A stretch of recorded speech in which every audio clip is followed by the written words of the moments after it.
Hey guys, Colbrew here. Welcome back to another video. We're gonna have some summoning events starting tomorrow and on Wednesday. And I wanted to make this video to cover those, as well as give you guys my thoughts and opinion on when you should summon, if you should summon, and like the specific conditions on whether you should be summoning, guys, always. And I try to make an educated video with, my information I have as a content creator and my knowledge so far as, being part of the community and seeing how everybody is in terms of how they keep on with the resources, finishing now this fusion. I haven't finished it yet personally, but I feel like the majority of players have finished it by now. I only need 25 fragments to finish mine, and I will be getting those tomorrow with the next summoning rush, which also gives us the 50 extra fragments here for Thor. Also, these will be giving us some Feyhammer Titan event points, which these tie into the event that starts tomorrow in 13 hours 10 minutes. Going to be a Titan event like we had many times before in the past, where a fusion ends, you get some event that gives you up to a 5-star blessing for the champion you just picked up the fusion of. And the majority of players who are gonna pick up this champion and will be using it actively will benefit the most from having a 4-star or even a 5-star blessing for this champion. So getting as many of these points as possible is the way to go, honestly.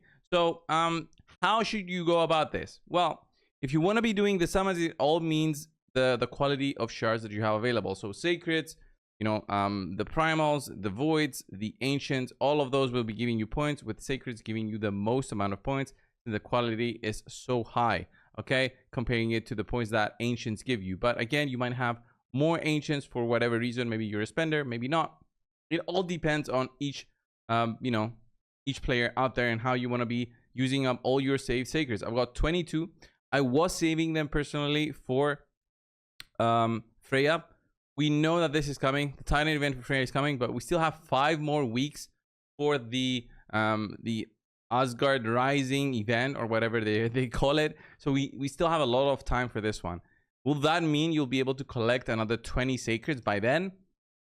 No chance. Even if you get, very lucky, which means about 10 sacreds per month from doing Ultra Nightmare and Nightmare, it's still very difficult to pick up 20 sacreds by the time this pops up. So these events that are coming are a way for them to make you use up your saved up resources. This is always going to be the case. Once you know this, small detail, it's basically freeing in the sense of, okay, I got to prepare for worst case scenario. So what do I want to pick up for the account? Do I want to pick up Freya, or do I want to test my luck for this summoning session and also go for the 5-star blessing for Thor, which means basically you'll have to summon to pick up on the points right now? Or do you just want to wait out on the off chance you get lucky and you get a Thor blessing from, random summons in the future? All depends on that. So Freya is a pretty cool champion. She's got a block debuffs, increase defense, then applies the shield. Not as strong as Valkyrie, I would say, in terms of the shield. I don't think so. But in terms of usefulness, I think she will be useful, and very useful for the Hydra Clan boss for this one, for the provoke, basically. So pretty cool champion overall. I like her. I don't like her that much to keep all my sacreds for Wednesday. So what do we have Tuesday and Wednesday? Let me tell you guys. Tuesday, Wednesday, we're going to have some of these faction unity champions coming back in a 10x event. What are 10x events? Well, it's basically a small boost to the chances that you'll pick up on a champion from summons. The chance to pick up a legendary will still be 0.5% for ancients, 6% for sacred. That will not change. But then the chance to actually pick up on that champion from the pool of champions that is available will be there, right? The one that they'll be doing this time around, it's not going to be like we use the prism shards where it's only 6 champions and 1 out of 6 will be the one that you'll be looking for. This will be through all of the champions available in the game from the sacreds, for example.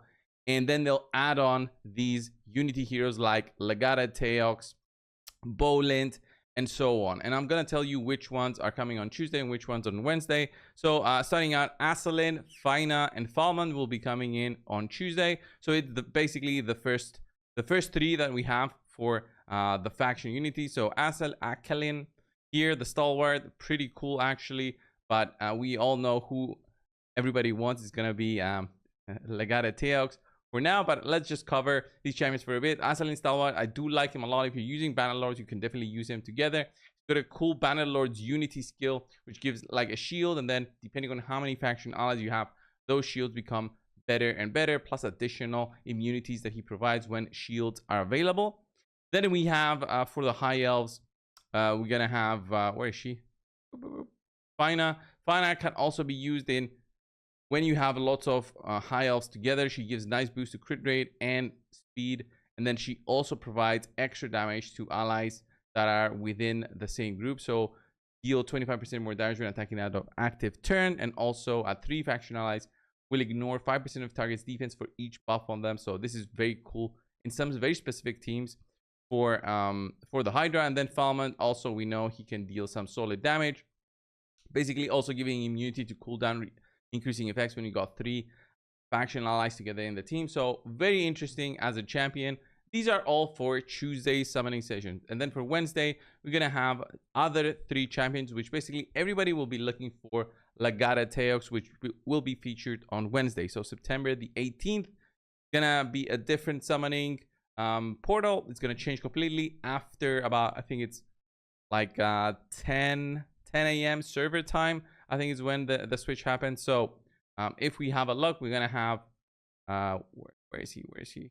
Here we're gonna have Vizuk, the Noxus available now for Ogrin tribes. I don't like this guy so much. He has an HP burn unique ability. I don't like it, so this cannot be removed, stolen, or transferred. I don't like it that much to go crazy over him, picking him up. Legata Teox, though, he is amazing. He is basically used by all the endgame players for PvP.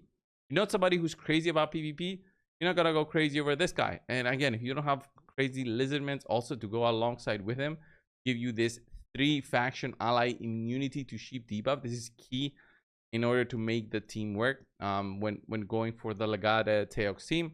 So if you don't have that, then you won't benefit as much, but he's still very powerful, very much so powerful on his own, Legata Teox, in terms of the damage boost, damage that he can do, and also just the damage boost he provides to himself. Increased attack, increased crit damage means you can run him with different kind of setups. He boosts himself up, and then he just does a lot of damage if the enemies have debuffs. So that's why you pair him up with Ramantu, for example, for PvP stuff. Krisk works very well together with him. And then the more champions you have from the lizardmen, the better he is, especially the sheep immunity. And then we also have Bolent, which I do think Bolent is okay.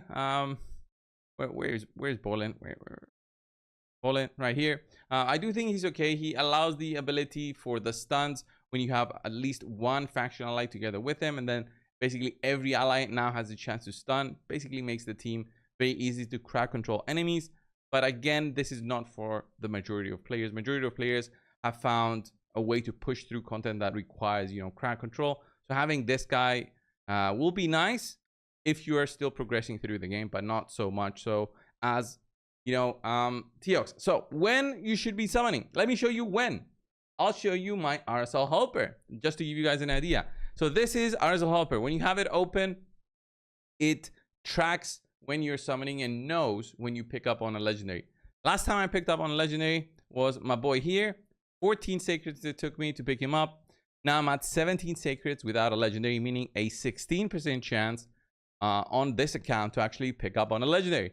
Pretty fair odds, right? Well, this is what happens. You know, when you get unlucky, 17 sacreds in with a 6% chance, or even higher. I can't remember if it was higher, but I didn't pick up a legendary.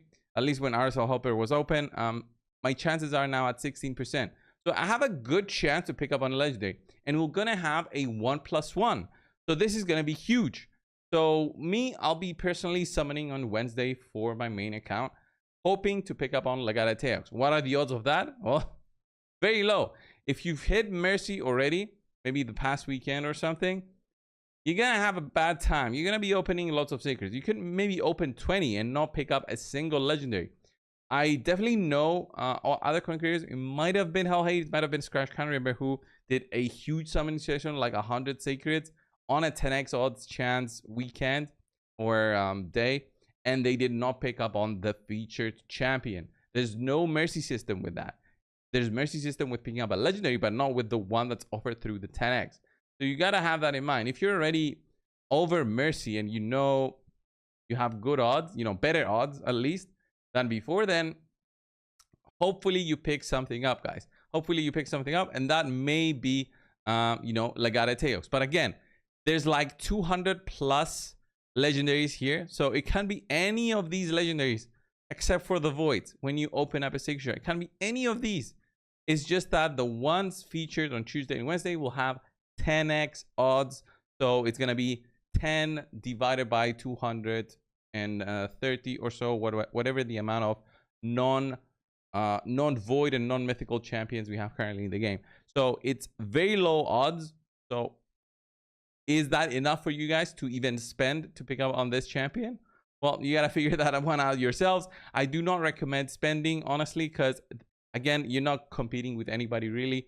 The huge spenders are in their own bracket of competing in terms of PvP, but it's all about you and whether you want to pick up on these new shiny toys to play around in the game that are now going to be available through a 10x. So Vizig, Legare Teox, and Bolin on Wednesday. That's when everybody will be summoning. You'll be seeing lots of videos.